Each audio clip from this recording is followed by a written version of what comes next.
মাত্র 3 থেকে 4টি স্টেপ ফলো করে দোকানের মতো সুন্দর স্প্রিং রোল খুব কম খরচায় কিন্তু বাড়িতেই বানিয়ে ফেলা যায়।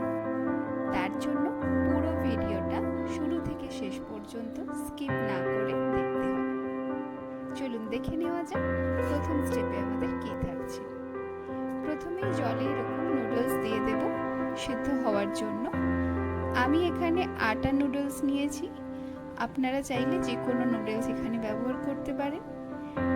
একটা ছোট্ট টিপস দিয়ে রাখবো, নুডলস সিদ্ধ করার সময় সব সময় 1 চামচ সাদা তেল দেবেন, তাতে কিন্তু নুডলস ভীষণ ঝরঝরে হয়, একে অপরের সাথে লেগে যায় না বা আঠালো ব্যাপারটা আসে না। নুডলস সিদ্ধ হয়ে গেছে, চলে আসলাম পরের স্টেপে। তার জন্য নিয়ে নিলাম 1 হাতা ময়দা আর পুরো 1 গ্লাস পরিমাণ জল। এইবার এটা ভালো করে গুলে একটা ফাইন পাতলা ব্যাটার তৈরি করে নেব। এটা গোলার সময় অবশ্যই খেয়াল রাখতে হবে ব্যাটারের মধ্যে ময়দার কোনো দানা অংশ না থাকে। ব্যাটারটা ভীষণ পাতলা হবে, ঠিক এই রকম কনসিস্টেন্সি হলে আমাদের ব্যাটার একদম রেডি। এইবার পরের স্টেপ 3। এখানে আমরা সাদা তেল নিয়ে এর মধ্যে কিছু সবজি আমরা একটু ভেজে নেব। আমি এখানে গাজর, ক্যাপসিকাম, পেঁয়াজ আর 2টো কাঁচা লঙ্কা ভেজে নিয়েছি। গ্যাসের ফ্লেমটা লো করে দিয়ে একটু নাড়াচাড়া করে 1 চামচ গোলমরিচ গুঁড়ো আর দেব 1/2 চামচ মতো সয়া সস। এইবার এটা লো ফ্লেমেই 3 থেকে 4 মিনিট একটু ভেজে নেব। সবজি একটু নরম হতে দিয়ে দেব নুডলস। দেখতেই পাচ্ছেন নুডলস কত সুন্দরভাবে বয়েল হয়েছে, কতটা ঝরঝরে হয়েছে।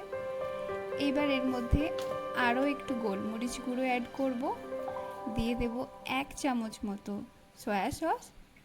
এইবার দেব স্বাদ মতো নুন। নুনের পরিমাণটা একটু কম লাগবে, যেহেতু এখানে সয়া সসের ব্যবহার করা হয়েছে, সেই ক্ষেত্রে নুনটা কিন্তু অবশ্যই আপনারা টেস্ট করে ব্যবহার করবেন। এইবার এইভাবে নুডলস আর সবজিগুলো ভালো করে মিক্স করে নেব। এইবার স্টেপ 4, আর এটা সবথেকে গুরুত্বপূর্ণ স্টেপ। প্রথমে ফ্রাইং প্যানে এইরকম ব্যাটারটাকে দিয়ে ভালো করে আগে স্প্রেড করে নেব। আর এই সময় কিন্তু ফ্রাইং প্যান খুব একটা গরম থাকলে কিন্তু ব্যাটার স্প্রেড হবে না, তাই গ্যাস ওভেন থেকে একটু ওপরে তুলে নিয়ে ভালো করে স্প্রেড করে গ্যাসের ফ্লেমটা কিন্তু একদম হাই করে দিয়ে চারিদিকটা ঘুরিয়ে ঘুরিয়ে এই রুটিটাকে রেডি করতে হবে। গ্যাসের ফ্লেম যদি একটুও লো থাকে তাহলে কিন্তু রুটিটা ভালোভাবে কিন্তু তৈরি হবে না, তাই গ্যাসের ফ্লেম কিন্তু একদম হাই থাকবে। এইবার সাইড থেকে একটু তুলে নিয়ে দেখব রুটিটা উঠছে কিনা। আর একটু তাপ দেব, চারিদিকটা সমানভাবে এরকম হয়ে গেলে এইবার হাতের সাহায্যে খুব সাবধানে এটাকে টেনে তুলে নেব। যেহেতু খুব গরম, তুলতে একটু অসুবিধা হবে, কিন্তু একটু সাবধানে করলে ইজিলি কিন্তু রুটিটা উঠে আসবে। প্রত্যেকবার ফ্রাইং প্যানের অবস্থা কিন্তু এরকমই হবে, তো সেটা একটা ভিজে কাপড় দিয়ে মুছে নিয়ে আবার নেক্সট রুটির জন্য ব্যাটার দিয়ে দেব।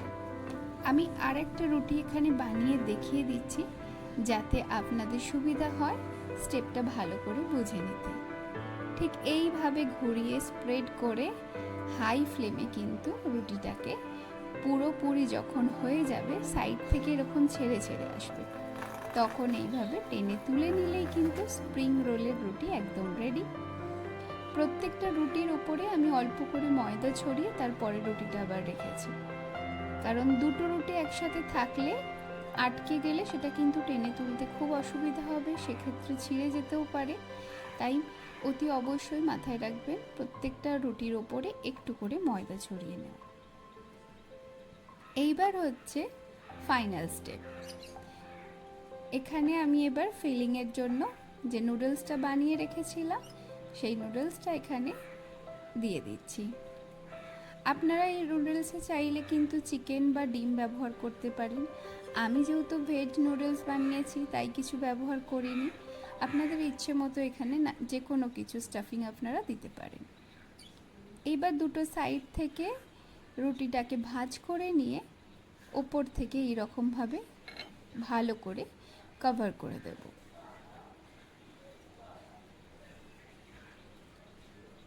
এইবার হাতের সাহায্যে একটু চেপে টাইট করে এটা রোল করব, কিন্তু অবশ্যই খেয়াল রাখতে হবে বেশি চাপ পড়ে রুটি যেন ছিঁড়ে না যায়।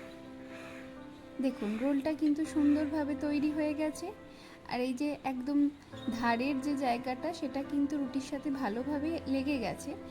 আপনাদের যদি মনে হয় যে খুলে যাচ্ছে, সেক্ষেত্রে কিন্তু একটু সাদা তেল দিয়ে এটাকে ভালোভাবে সিল করে দেবেন। এইভাবে এবার আমি বাকি স্প্রিং রোলগুলোও কিন্তু রেডি করে নেব। আমার এখানে কিন্তু 5টা স্প্রিং রোল রেডি হয়ে গেছে।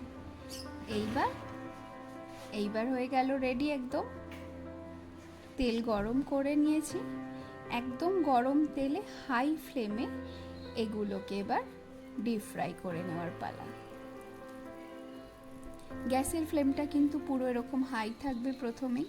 তেল যখন অনেকটা গরম হবে, একদম ফুটে উঠবে, তখন কিন্তু এই স্প্রিং রোলগুলোকে দিয়ে ভালো করে একদম মুচমুচে করে ফ্রাই করে নেব। এইভাবে এপিট ওপিট উল্টে ভালো করে লাল লাল করে ভেজে তুলে নেব। আরও যে বাকি দুটো স্প্রিং রোল আছে আমি সেই দুটোকেও ভেজে নিচ্ছি।